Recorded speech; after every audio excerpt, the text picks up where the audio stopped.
कि एक हाथी खड़ा हुआ है और 4 अंधे जो हैं वो आए वहाँ पर, उनको कहा कि हाथी के बारे में कुछ बताओ। तो अंधे जब आए तो उन्होंने छुआ, तो एक ने, जिसने पैर छुए थे, उसने कहा कि हाथी एक बहुत बड़ा खंबा है। एक अंधा जो था उसने जब हाथी का कान छुआ तो उसने कहा हाथी तो सूप है, छाछ जिसे कहते हैं, नाज जिससे साफ करते हैं उसको सूप कहते हैं। तो हाथी एक सूप है, छाछ नाज फटकने वाला छाछ है। एक दूसरा जो आया उसने पूंछ पकड़ी, उसने कहा कि हाथी तो एक मोटा रस्सा है।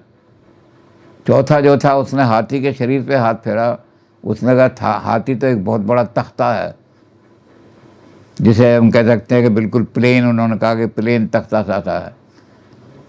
तो भगवान उन्होंने कहा कि ऐसे 4 अंधे जो हमारे अल्पज्ञ लोग हैं, जिनका ज्ञान बड़ा थोड़ा है, वो अपनी अपनी बात को पे अड़ जाते हैं। जिसने खंबा देखा अंधे ने, वो कहता है हाथी तो खंबा है। दूसरे ने जो देखा उन्होंने कहा हाथी तो छाछ है। तीसरे ने कहा हाथी तो रस्सी है। तो सारी बातें जो हैं वो कैसी हैं कि सबकी बातें सही हैं, किसी की बात गलत नहीं है, क्योंकि अनुभव आश्रित है वो, लेकिन पूर्ण सत्य नहीं है, अल्प सत्य हैं वो, थोड़े थोड़े सत्य हैं।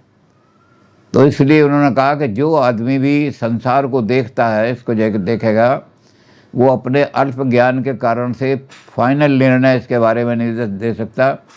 तो इस जैन धर्म में हम ये मानते हैं, शॉर्ट में इसको इस तरह कह देते हैं कि जैन धर्म जो है वो ही का धर्म नहीं है, वो भी का धर्म है। ही के धर्म में झगड़े होते हैं, हम अड़ जाते हैं, ये मेरी बात सही है, मैं जो ग्रंथ ईश्वर से लेकर के आया हूँ यही सही है, भगवान ने मुझे ये ग्रंथ दिया है। वो कहता मेरे पास जो ज्ञान भगवान ने अवतरित किया है वही सही है, और इसके कारण झगड़े हो जाते हैं। तो जैनियों ने कहा कि नहीं, ये भी सही है, जिसने हाथी का पैर छुआ था ये भी सही है, हाथी का एक हाथी खंबे की तरह से है, और जिसने हाथी की पूंछ छुई थी कि हाथी रस्सा है, ये भी सही कह रहा है। क्योंकि तो ये जैनियों का धर्म जो है ये सबका समन्वय करने वाला धर्म है। ऐसा धर्म है कि तुम जो निर्णय दे रहे हो ये भी सही है, ये जो निर्णय दे रहा है ये भी सही है। तो ऐसे सारे निर्णय सही कैसे हो सकते हैं? तो जैनियों ने उसके लिए एक शब्द निकाला। एक तो 2 थ्योरियाँ दी हैं, वो भी बहुत लंबी थ्योरियाँ हैं। वो जैनियों की एपिस्टेमोलॉजी है, धर्म से अलग फिलॉसफी हो जाती है, वो प्योर फिलॉसफी, और ये धर्म की तरफ नहीं आती। लेकिन प्योर फिलॉसफी में एक बड़ी थ्योरी थी, एक का नाम तो रखा उन्होंने न्यायवाद, नय और ये इसको मिला दिया न्याय।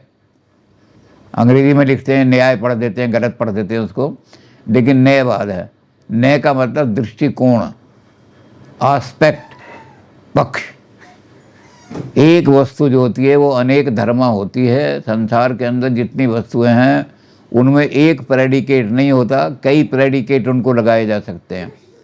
अब इसके लिए भी उदाहरण दिया उन्होंने कि जैसे एक पौधा है, मान लो तुलसी का पौधा है, तो एक आदमी जो बॉटनी वाला आदमी है जब उसको देखने आएगा तो वो कहेगा तुलसी इस तरह का पौधा है, उसमें ऐसे पत्ते होते हैं, ऐसी वो अपने बॉटनी के हिसाब से उसको देखेगा, तो उन पौधों के साथ रखेगा जो गोल पत्ते वाले और जिनके अंदर शिराएँ होती हैं, ऐसे पत्तों की श्रेणी में रख देगा। वो कहेगा तुलसी इस श्रेणी में आती है। एक दूसरा आएगा, वो आयुर्वेद का आदमी है, वो वहाँ से उठा लेगा तुलसी को और वो कहेगा कि फला फला बीमारी जिसको हो जाए, मलेरिया हो जाए, तुलसी का रस पिला दो, जिसकी ऐसी शक्ति कम हो जाए बीमारियों से। तो तुलसी एक औषधि है, उस पौधे के साथ उठा करके वो औषधियों में रख देगा तुलसी को। तीसरा आदमी आएगा, वो कहेगा कि जो पूजनीय वृक्ष हैं, बरगद है, पेड़ वो है, तुलसी को उठा के वहाँ रखो पूजनीय पौधों में। तो दृष्टिकोण को, आस्पेक्ट को हम न्याय कहते हैं। कोई एक दृष्टिकोण एक वस्तु का नहीं हो सकता, क्योंकि वस्तु अनेक धर्मा होती है, अनंत धर्म। एक वस्तु में कई प्रेडिकेट लग सकते हैं। एक आदमी जो फूल देख रहा है, जो फूल बेचने वाला है, वो कहेगा ये फूल ऐसा है जिसकी माला बन सकती है। दूसरा आएगा कि नहीं, इसको इसमें से निकाल दो, इसकी पत्तियों की तो दवाई बनेगी, तो दवाई के अंदर जाएंगे पत्ती, ये माला बनाने वाला फूल नहीं है। दोनों ही अपनी बात सही कह रहे हैं। तो जैनी कहते हैं ये भी सही कह रहा है, ये भी सही कह रहा है।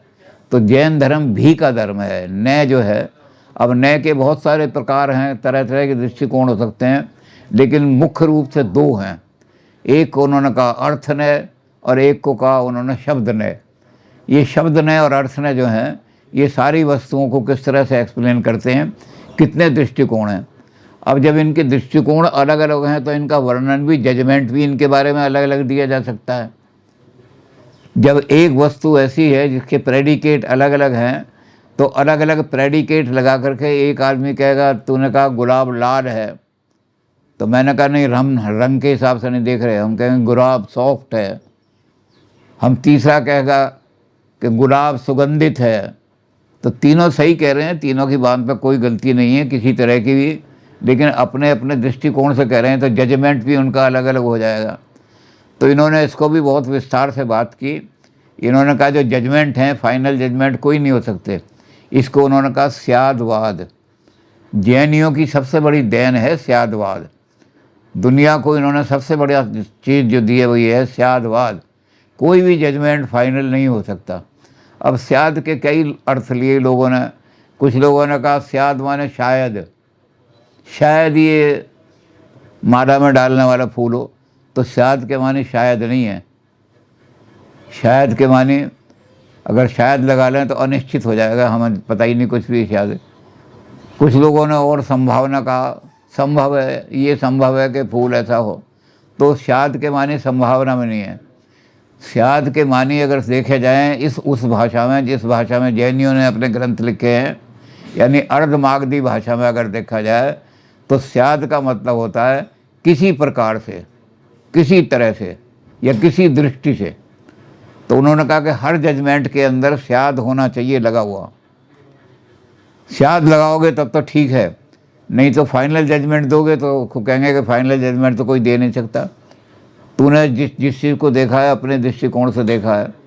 तो शायदवाद का भी बहुत लंबा उनका वर्णन है, और बहुत बड़ी शायदवाद ऐसी चीज़ दी है कि सारे जितने दृष्टिकोण हैं सबको मिलाने वाली चीज़ दी है, कि हर एक का दृष्टिकोण पार्शली ट्रू है और हर एक का दृष्टिकोण पार्शली सत्य है, झूठ मिथ्या है।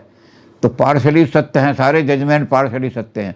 इसको अंग्रेजी में कहते हैं relative, relative to the standpoint of the observer. जो आदमी किसी चीज़ को देख रहा है उसकी दृष्टि से, उसके रिलेटिव टू दैट मैन ये चीज़ क्या दिखाई दे रही है, वो वही जजमेंट देगा। ये शायदवाद कहलाता है। इस शायदवाद को इन्होंने 7 खंडों में विभाजित किया। पहला खंड है स्यादास्ति घट। किसी प्रकार से ये घड़ा है, एक दृष्टि से ये घड़ा है,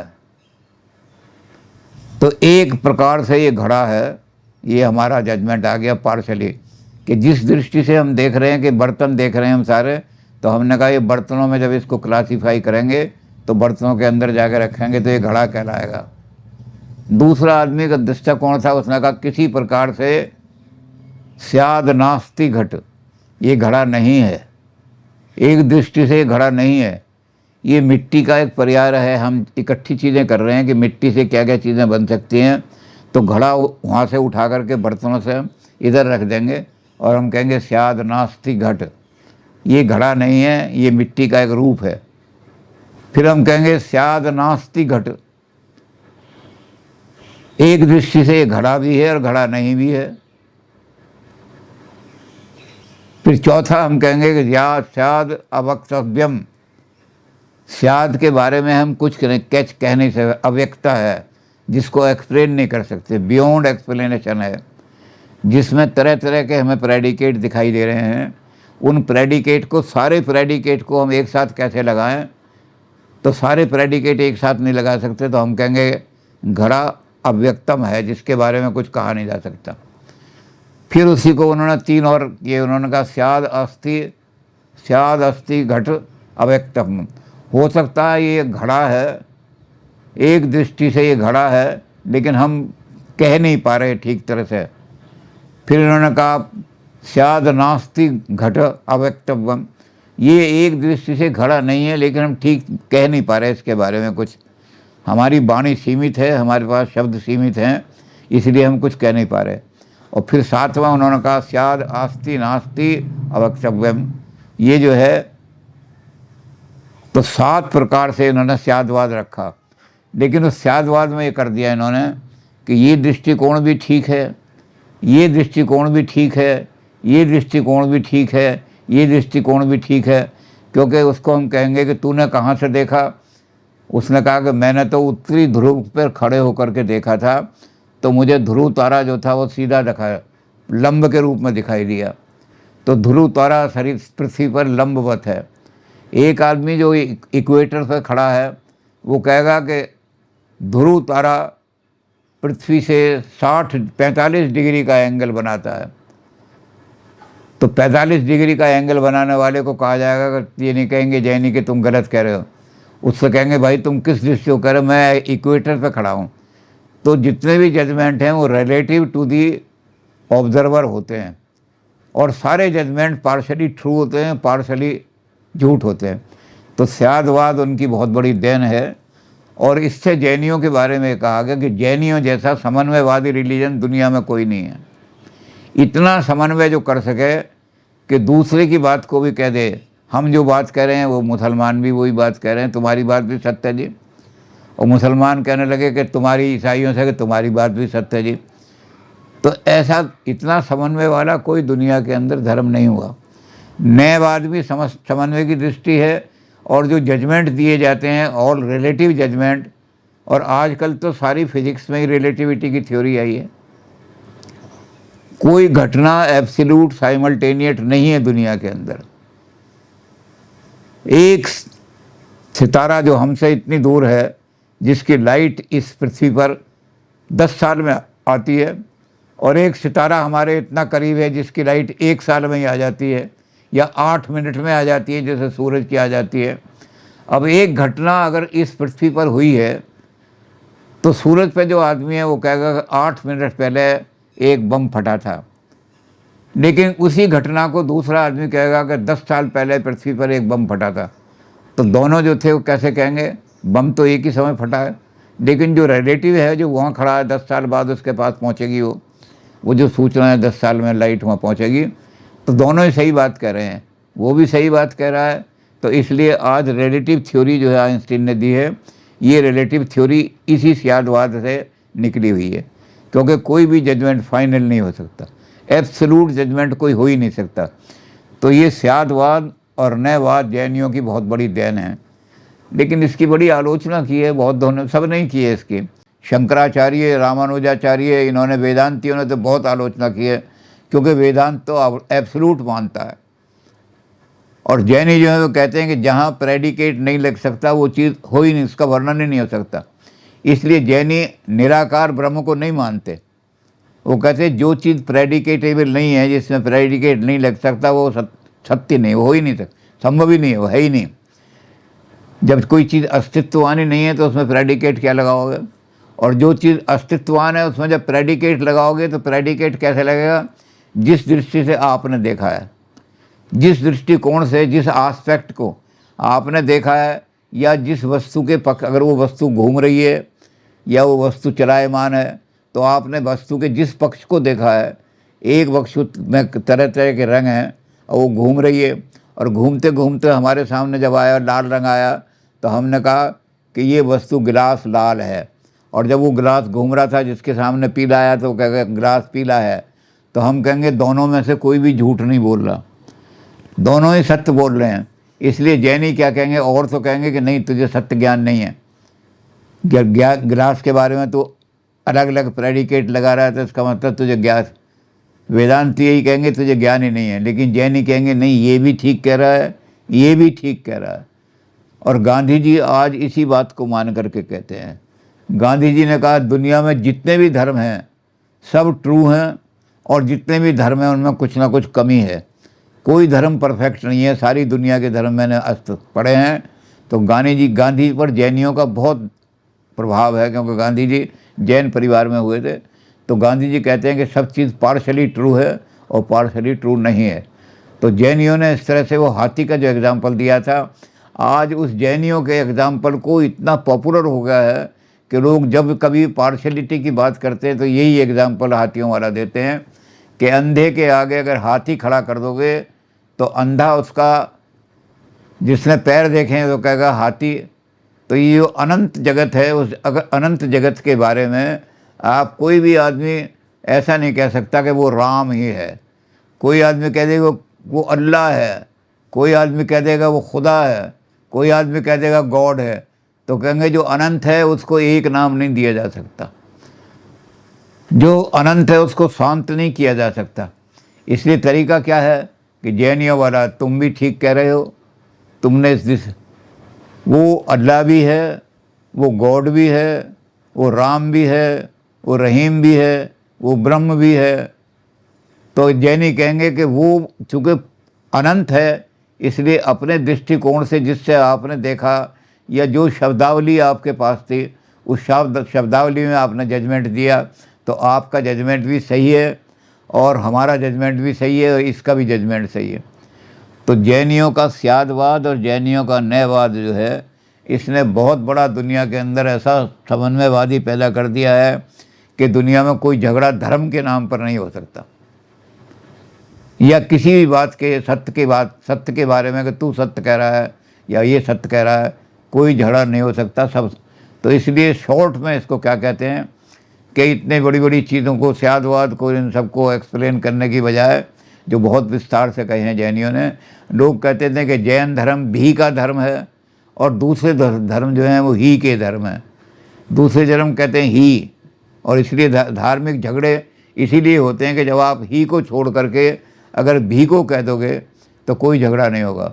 विवेकानंद ने अमेरिका में यही कहा था, उन्होंने कहा था कि तुम्हारा धर्म भी सही है, ये धर्म भी सही है।